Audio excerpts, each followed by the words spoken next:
नमस्कार दोस्तों। आज हम कहानियों के चैनल एक समय की बात में पितृपक्ष की बहुत ही सुंदर कहानी सुनेंगे। यह कहानी दो भाई बहनों की है।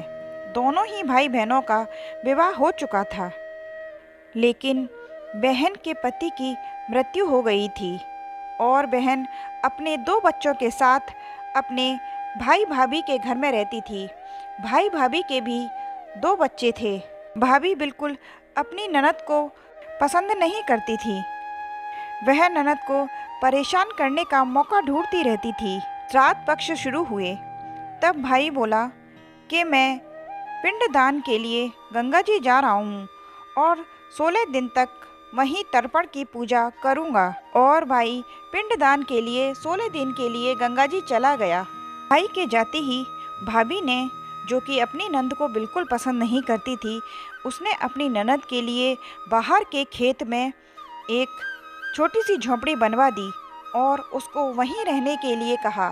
बहन बेचारी अपने छोटे छोटे दोनों बच्चों को लेकर उस झोंपड़ी में रहने लगी, लेकिन बहन को और उसके बच्चों की भूख की खातिर वह भाभी के घर सुबह शाम घर का काम करने आती थी। भाभी इसके बदले उसको बचा खुचा भोजन देती थी। एक शाम जब वो काम करके चुकी तो भाभी ने उसे बचा खुचा खाना देने के लिए भी मना कर दिया कि आज कुछ भी नहीं बचा है, कल तुम्हारी माँ का श्राद्ध है और मैं जब तक ना बुलाऊं जब तक मत आना। हाँ, आंगन में जो लगा पीपल का पेड़ है, यदि वे हिले तो समझ जाना कि तुम्हें आना है। वह बिना खाना लिए ही भूखी घर लौट आई। बच्चों ने जब घर आकर अपनी माँ से खाना मांगा तो वह कहने लगी कि आज अपना उपवास है।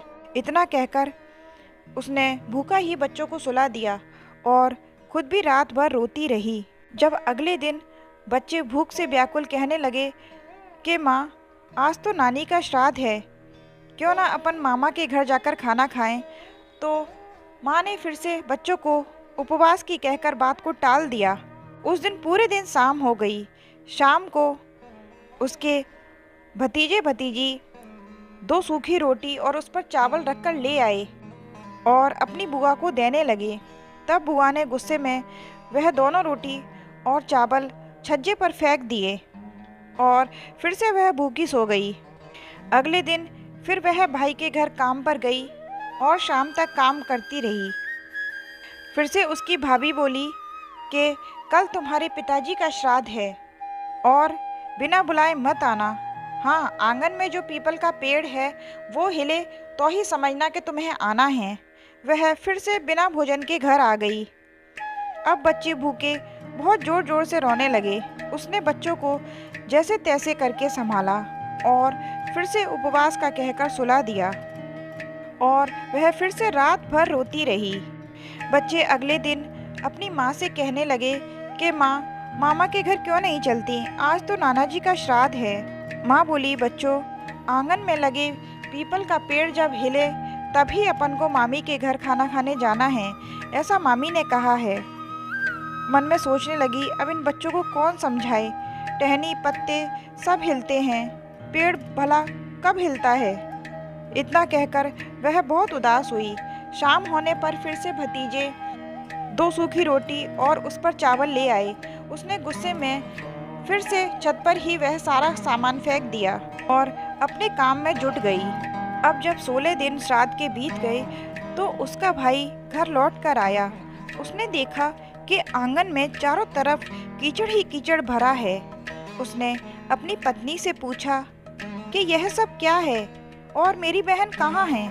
अब भाभी सकपका गई और झूठ बोलने लगी कि तुम्हारे पीछे से मैंने तुम्हारी बहन और भांजों की बहुत सेवा की है, उनके पैर दूध से धोए हैं, उसी का यह कीचड़ चारों तरफ हो गया है। खूब उसको पकवान और खीर पूड़ी खिलाई है, फिर भी वो मुझसे नाराज हो गई और खेत में जाकर मुझसे अलग झोपड़ी में रहने लगी। भाई अपनी बहन के घर उस खेत में गया जहाँ पर वह झोपड़ी में रह रही थी, लेकिन जब भाई वहाँ पहुँचा तो उसने देखा कि वहाँ कोई झोपड़ी नहीं थी, वहाँ एक आलीशान महल खड़ा था।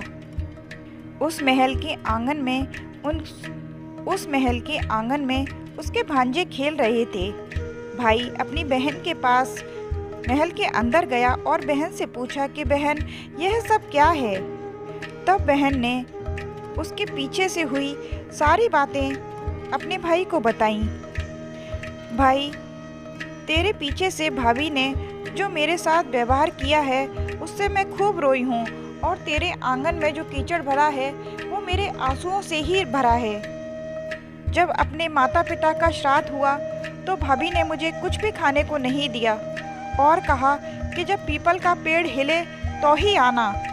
अब पीपल का पेड़ हिला नहीं तो हम गए नहीं, और उन्होंने बिना बुलाए आने के लिए साफ मना कर दिया, इसलिए हम गए नहीं। उसके बाद शाम को उन्होंने 2 सूखी रोटी और चावल भिजवा दिए, जिसे मैंने गुस्से में झोपड़ी पर फेंक दिया।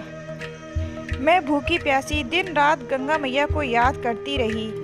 इसी के आशीर्वाद से जो सूखी रोटी मैंने छज्जे पर फेंकी थी वह सोने चांदी हीरे जेवरात में बदल गईं।